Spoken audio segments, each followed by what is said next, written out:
CM Bhajanlal Sharma की समीक्षा बैठक। शाम 5 बजे राजस्व अर्जन वाले विभागों की समीक्षा बैठक सीएम भजनलाल शर्मा करेंगे और सीएमआर में मैराथन बैठकों का दौर चलेगा। तो देखिए, सीएमआर में मैराथन बैठकों का दौर चलेगा। सीएम भजनलाल शर्मा समीक्षा बैठक लेंगे।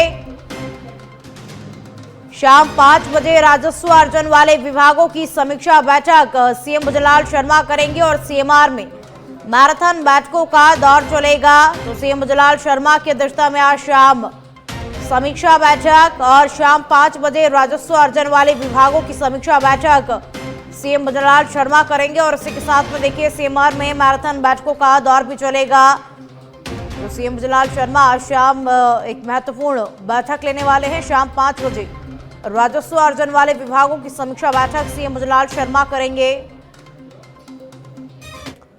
जयपुर से खबर अब आपको बता दें, निजीकरण के खिलाफ बिजली कर्मचारियों का प्रदर्शन देखने को मिला है। प्रदेश भर में उपखंड स्तर पर मुख्यमंत्री के नाम ज्ञापन सौंपे गए। प्रदेश के सरकारी बिजली कंपनियों में एमबीसी, एचएएम, जेवी क्लस्टर के नाम पर निजीकरण का विरोध हो रहा है। विद्युत संयुक्त संघर्ष समिति के बैनर तले कर्मचारी यूनियन लामबंद है और राजधानी में आयोजित विरोध प्रदर्शन में खंड 6 में बजरंग लाल मीणा, सुशील कुमार सेन ने ज्ञापन भी सौंपा है। तो देखिए, निजीकरण के खिलाफ बिजली कर्मचारियों का प्रदर्शन देखने को मिल रहा है। उपखंड स्तर पर मुख्यमंत्री के नाम ज्ञापन भी सौंपे गए हैं और राजधानी में आयोजित विरोध प्रदर्शन में खंड 6 में बजरंग लाल मीणा, सुशील कुमार सेन को ज्ञापन दिया। तो जयपुर से इस वक्त की जानकारी आप तक पहुंचा रहे हैं। निजीकरण के खिलाफ बिजली कर्मचारियों का प्रदर्शन देखने को मिल रहा है। उपखंड स्तर पर मुख्यमंत्री के नाम ज्ञापन भी सौंपा गया है।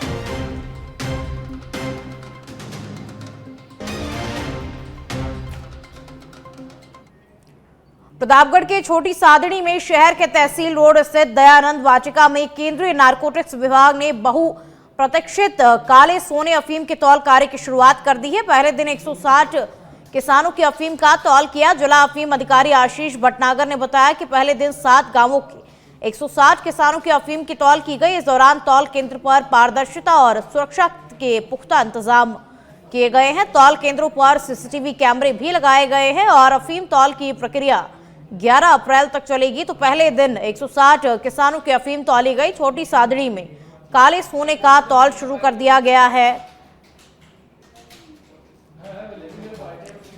हनुमानगढ़ में खाद्य सुरक्षा अधिकारी के तहत लिए गए काऊ घी के नमूने को प्रयोगशाला जांच में सब स्टैंडर्ड पाया गया है। विक्रेता हंसराज को दोषी मानते हुए 1,50,000 रुपए का जुर्माना लगाया गया है। ये मामला खाद्य सुरक्षा नियमों के उल्लंघन पर कड़ी कार्रवाई का संकेत देता है। तो खाद्य सुरक्षा के मिलावटी घी पर कार्रवाई की गई। मिलावटी घी बिक्री पर 1.5 लाख रुपए का जुर्माना भी लगाया गया है और खाद्य सुरक्षा की मिलावटी घी पर ये बड़ी कार्रवाई देखने को मिली है।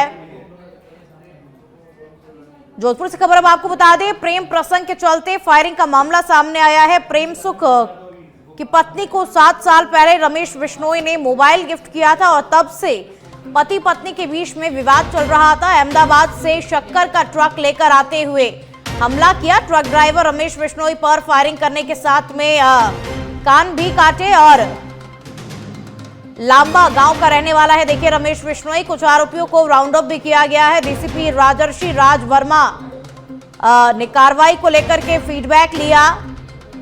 तो अहमदाबाद से शक्कर का ट्रक लेकर आते हुए हमला किया गया। पति पत्नी के बीच में विवाद चल रहा था। कुछ आरोपियों को भी इस मामले में राउंड अप किया गया है। प्रेम प्रसंग के चलते फायरिंग का ये पूरा मामला। आज को आके मेरे पे ये हमला किया। हाँ, और मेरे को शॉट मारा, फायर किया। गोली लगी आपको? इस गोली लगी है सर, गोली पार हो गया। अच्छा, इसलिए बच गया। अच्छा, वो मारने के इरादे से ही आया है। अच्छा, और कान किसका कटा? मेरा ही कान कटा। कान काट दिया? ये कान, दोनों कान काट के चले गए। दोनों कान किस चीज़ से काटे कान को? वो अपने चाकू से। चाकू से? सर, आपका क्या नाम है? रमेश लॉल। और किसने मारे गोली? किसने मारे? प्रेम सुख रामलाल जी को। और क्यों मारी थी आपको गोली? वो पुरानी रंजिश थी, इसलिए पुरानी बहस हुई थी। ये कोई प्रेम प्रसंग का मामला है क्या? उसने आरोप लगाया कि उसकी पत्नी के साथ चैटिंग कर रहे थे आप। भीलवाड़ा के आसीन से खबर अब आपको बता दें, दौलतगढ़ गांव में चारभुजा नाथ की रोली में अतिक्रमण पर कार्रवाई की गई है। अतिक्रमण हटाओ के लिए प्रशासन पहुंचा। प्रशासन ने सोमवार 7 अप्रैल तक का अल्टीमेटम दिया और राजस्व विभाग के तहत टीम गठित कर भूमि का सीमांकन किया जाएगा। भू अभिलेख निरीक्षक नरेश नाथ योगी सहित पुलिस जाब्ता इस दौरान मौजूद रहा। तो चारभुजा नाथ की डोली में अतिक्रमण पर कार्रवाई की गई है। अतिक्रमण हटाने के लिए प्रशासन पहुंचा और प्रशासन ने सोमवार 7 अप्रैल तक का अल्टीमेटम दिया है। प्रशासन ने ये 7 अप्रैल तक का अल्टीमेटम और दिया है। राजस्व विभाग के तहत टीम गठित कर भूमि का सीमांकन भी किया जाएगा। हमारे गांव की चारभुजा नाथ की भूमि है जिसके ऊपर अवैध अतिक्रमण रातों रात करके और बढ़ाया जा रहा है और हम इस अतिक्रमण हटाने के लिए प्रशासन को 2 महीने से ज्ञापन भी सौंप रहे हैं। तहसीलदार साहब को मिलते हैं, सब कुछ मिल रहे हैं, लेकिन कोई कार्रवाई नहीं हो रही। इसलिए हमने आज का हड़ताल का प्रस्ताव रखा, परंतु तहसीलदार साहब के आदेश के अनुसार इसकी सोमवार को सीमांकन रिपोर्ट बनवा कमेटी तय कर दी गई है और उन्होंने कहा सोमवार को इसका आगे सीमांकन करा देंगे। और फिर ब्यावर में अवैध रूप से संचालित तेजाब गोदाम में हुए रिसाव के कारण जनहानि हुई, जिसको देखते हुए जिला प्रशासन ने सख्त कदम उठाए हैं और जिला कलेक्टर डॉक्टर महेश खड़गावत के आदेशानुसार रिहायशी क्षेत्रों में संचालित फैक्ट्रियों और तेजाब गोदामों को तत्काल खाली करने के निर्देश दिए गए थे। हालांकि आदेश जारी होने के 3 दिन बाद भी कई गोदाम खाली नहीं हुए। इस संबंध में नगर परिषद, पुलिस और राजस्व विभाग की संयुक्त कमेटी का गठन किया गया था, जिसमें संबंधित स्थानों का निरीक्षण कर आवश्यक कार्रवाई की। तो फैक्ट्रियों और गोदामों को सीज करने का आदेश दिया गया था और अवैध तेजाब गोदाम से रिसाव से जुड़ा ये पूरा मामला आपको बता रहे हैं। रिसाव के बाद प्रशासन जो है वो सख्त हुआ, फैक्ट्री को सीज करने के निर्देश भी दिए गए। तो देखिए, फैक्ट्री और गोदाम को सीज करने के निर्देश भी दिए गए। अवैध तेजाब गोदाम से रिसाव से जुड़ा ये पूरा मामला आपको बता रहे हैं। तो रिसाव के बाद प्रशासन जो है वो सख्त हुआ। प्रशासन ने फैक्ट्री और गोदाम को सीज करने का आदेश भी दिया और निरीक्षण कर आवश्यक कार्रवाई भी प्रशासन ने की।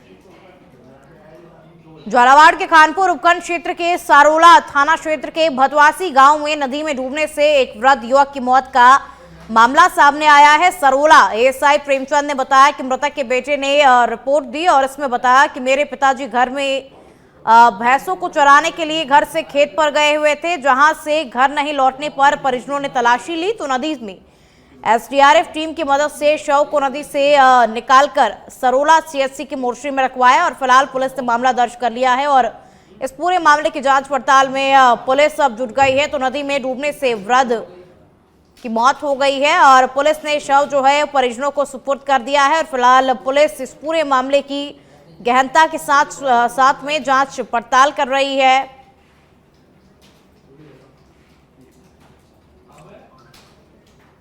खैरतल तजारा के भिवानी पुलिस ने शहर में बढ़ती बाइक चोरी की वारदात पर काबू पाने के लिए कार्रवाई को अंजाम दिया है। पुलिस ने चोरी की गई बाइक सहित 2 आरोपियों को गिरफ्तार किया है, जिससे अन्य चोरी की घटनाओं के खुलासे की आशंका जो है वो बढ़ गई है और साथ ही अधिकारियों ने आम जनता से अपील करते हुए कहा कि यदि संदिग्ध गतिविधियों की सूचना मिले तो तुरंत स्थानीय थाने में इसको लेकर के रिपोर्ट करें। तो शहर में बाइक चोरी की वारदातें जो है बढ़ती जा रही हैं और वारदातों पर काबू पाने के लिए पुलिस टीम भी अलर्ट मोड पर है। तो देखिए, बाइक सहित 2 आरोपियों को गिरफ्तार भी किया गया। बाइक चोरी की वारदातें जो हैं वो थमने का नाम नहीं ले रही हैं, लगातार इनमें बढ़ोतरी हो रही है इन मामलों में और वारदातों पर काबू पाने के लिए पुलिस भी है वो पूरी तरीके से एक्शन मोड में है, कार्रवाई पुलिस कर रही है। भिवाड़ी में बढ़ती चोरी की वारदातों को देखते हुए श्रीमान पुलिस अधीक्षक महोदय के आदेशानुसार थाने के सामने नाकाबंदी की जा रही थी। श्रीमान पुलिस अधीक्षक महोदय के निर्देश थे कि जो भी बिना नंबरी वाहन है उनको चेक करो, प्रत्येक वाहन के कागजात चेक करो, इनकी आईडी चेक करो। तो उनके आदेश की पालना में थाने के सामने हम नाकाबंदी कर रहे थे। उसी से हमारी क्यूआरटी ने हमें सूचना दी कि मनसा चौक की तरफ से एक मोटरसाइकिल आ रही है जिसके आगे और पीछे नंबर नहीं है और हम इसके पीछे पीछे आ रहे हैं, आप इसको रोको। तो हमने बताया कि हम थाने के सामने नाकाबंदी कर रहे हैं। इतनी देर में मोटरसाइकिल आ गई, मोटरसाइकिल के आगे पीछे नंबर नहीं थे, मोटरसाइकिल को रोका, कागज मांगे तो इनके पास कोई कागजात नहीं थे। भिवाड़ी में बढ़ती चोरी की वारदातों को देखते हुए श्रीमान पुलिस अधीक्षक महोदय के आदेशानुसार थाने के सामने नाकाबंदी की जा रही थी। श्रीमान बीकानेर के स्वामी केशवानंद कृषि विश्वविद्यालय में एबीवीपी कार्यकर्ताओं के साथ में अब दूसरे छात्र भी धरने पर बैठ गए हैं। छात्रों ने विश्वविद्यालय का गेट बंद कर अपना रोष व्यक्त किया है। छात्रों ने कहा कि विश्वविद्यालय के कुलपति बहुत अच्छा काम कर रहे हैं, लेकिन कुछ लोग कुलपति के खिलाफ बेवजह मुद्दा बना रहे हैं। तो एबीवीपी कार्यकर्ताओं के साथ में धरने पर दूसरे छात्र भी बैठ गए हैं।